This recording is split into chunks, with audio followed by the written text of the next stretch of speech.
The ABC's new chairman keeps saying he wants to crack down on bias at the publicly funded national broadcaster. Great. But the ABC staff keeps defying him.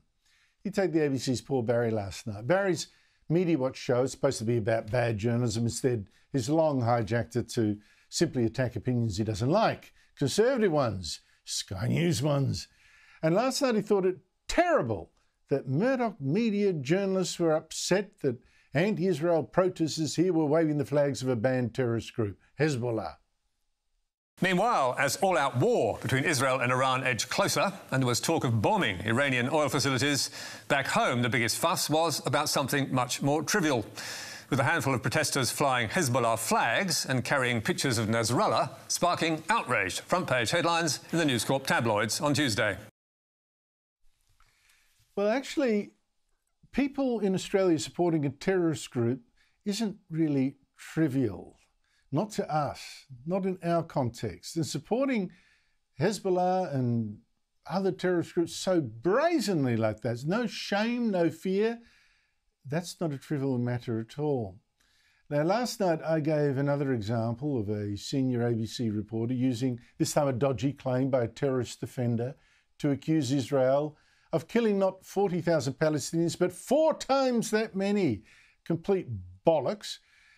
But here is another example of this bias, truly shocking. Now, Jan Fran stars in a new ABC show called Question Everything. It's just opened and just started being shown. Now, it's true that she's employed through a production company. She's not exactly an ABC star for herself. We'll say the rules don't apply to me. But the ABC has helped give her a public platform. And this is what she says. Yeah, Israel, the country whose soldiers boast and post about committing what really looks like war crimes. Israel, the country that UN investigator Chris Sidoti says has one of the most criminal armies in the world. The country accused by surgeon after surgeon after surgeon of sniping toddlers dead. Israel's supposed criminal army is sniping toddlers dead? That strikes me as a lie. The only people I have seen sniping civilians dead and even filming themselves doing it, they were so proud, were Hamas terrorists on October 7. The footage is there for everyone to see. Joining me is the panel, Will Kingston, host of Fire at Will, a podcast from the Spectator on politics and culture, and Sky News host Danica Di Giorgio of Danica and James every Sunday at 8 p.m.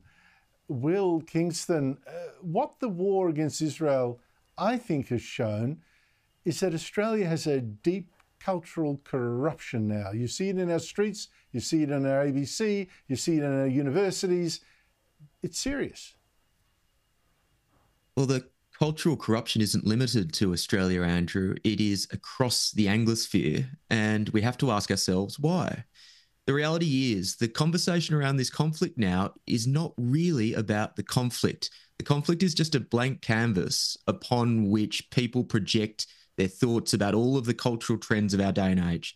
Identity politics, the oppressor-oppressed paradigm, any number of these different culture wars issues. And you know why that blank canvas is there? It is because, to your point where we started, the media are not doing their job. They've lost the concept of objective reporting. You do not hear that Israel have done more to protect civilians than any military in modern history. You have not heard that Israel have been copying it on 7 fronts from Iran for the last 12 months, which has forced their hand over the last month. Unfortunately, we are having this culture wars debate about a very serious conflict because the media has forgotten how to do objective journalism. And unfortunately, until how they do that again, we're going to keep having all of this nonsense as opposed to hearing about the facts. Danica, I'm not even asking for objectivity, to be honest. I'm asking for simply a deep appreciation of the roots of our culture that have brought us this peace and this wealth and what, until now, some sort of civility in our debates. I mean, this is all what's at stake. You look at the streets, you look at the protesters. They are the threat. They are the threat to it.